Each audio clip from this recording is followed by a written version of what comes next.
May nagbabalik. Hatid ang action-packed games, intense plays, latest happening sa sports. Abangan ang pagbabalik ng Matchpoint Season 2 sa DZRH TV.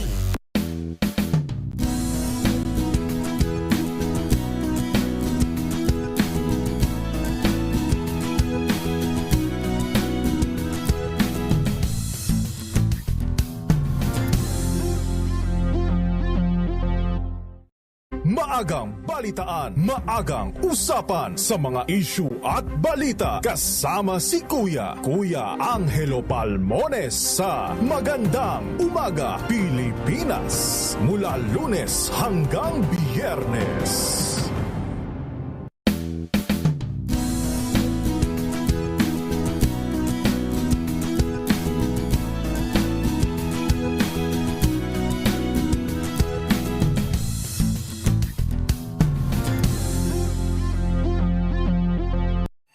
Mga balitang gigising sa inyong umaga. Mga balitang kailangan mong malaman. Mapapakinggan sa ACS Balita sa 2x2 kasama sina Anthony Taberna at Jerry Baha. Lunes hanggang Biyernes.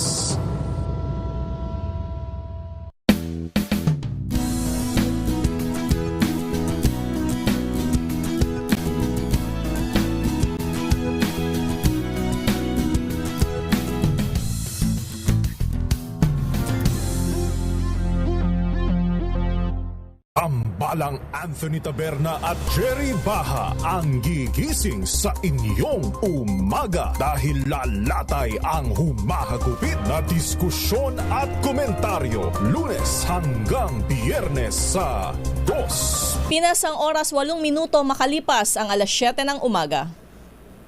Maynila, ito ang Pilipinas. Magandang umaga Luzon, Visayas at Mindanao. Ito po ang programang Maynila, ito ang Pilipinas.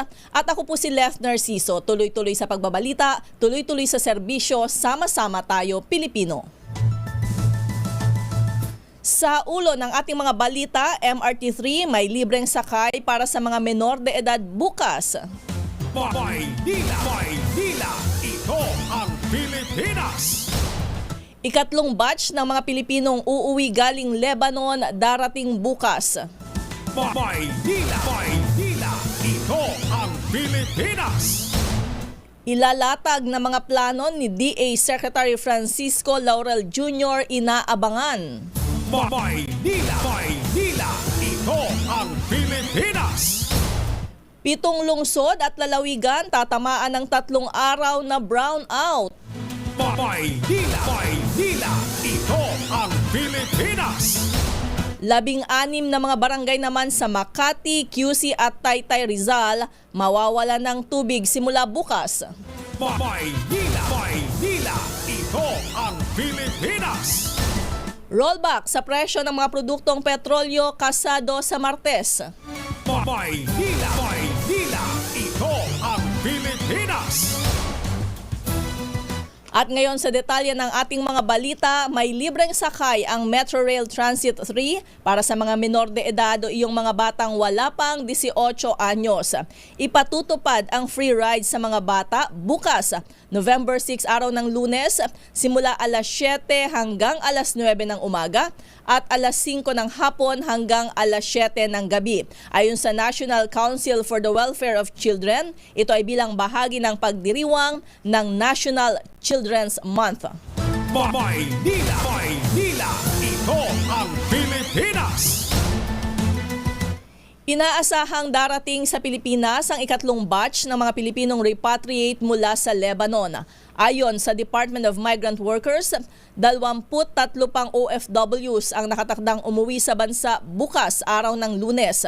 Sabi ni DMW Officer in Charge Hans Leo Kakdak, kawalan ng flights at delay sa proseso ng papeles ang dahilan ng mabagal na repatriations. Una nang nakauwi ang 10 OFWs sa bansa mula sa gulo sa pagitan ng militanteng Hezbollah at tropa ng Israel. Maynila, ito ang Pilipinas. Ilalatag ng bagong upong kalihim ng Department of Agriculture na si Francisco Laurel Jr. ang kanyang marching order bukas araw ng Lunes. Ayon kay DA Assistant Secretary Arnel de Mesa, nakausap na ni Laurel ang mga opisyal ng kagawaran matapos siyang italaga ni Pangulong Ferdinand Marcos Jr. Kilalang fishing tycoon si Laurel. Inanunsyo ni Pangulong Marcos ang pagtatalaga kay Laurel sa DA nitong Biyernes matapos upuan mismo ng presidente ang kagawaran mula ng mahalal na Pangulo. Maynila, Maynila, ito ang Pilipinas.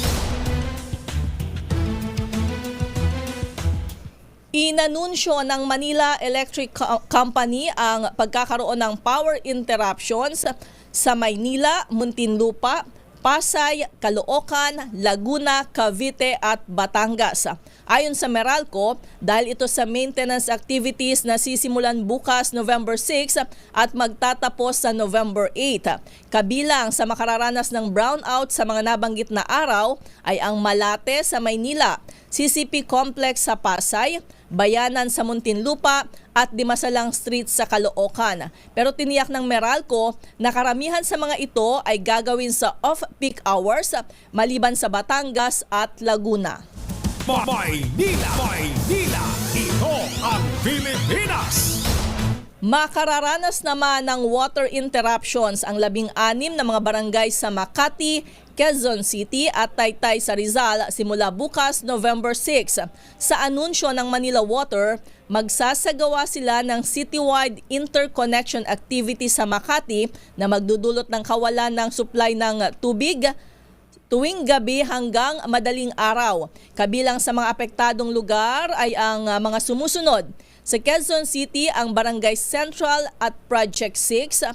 Sa Taytay Rizal, Barangay Santa Ana, Inares Avenue.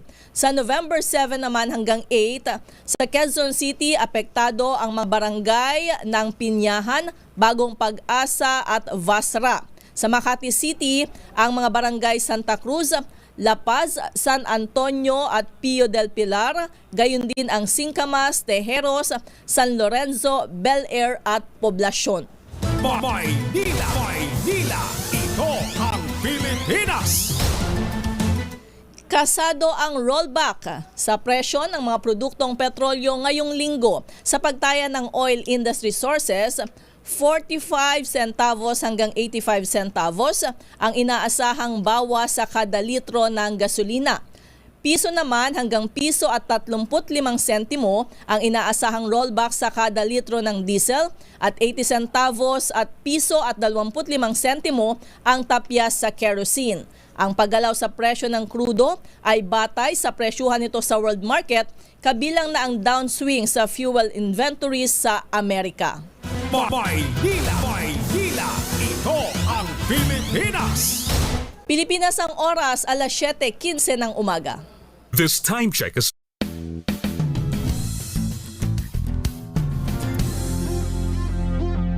Magbago man ang panahon, doon kami sa gawang Peerless.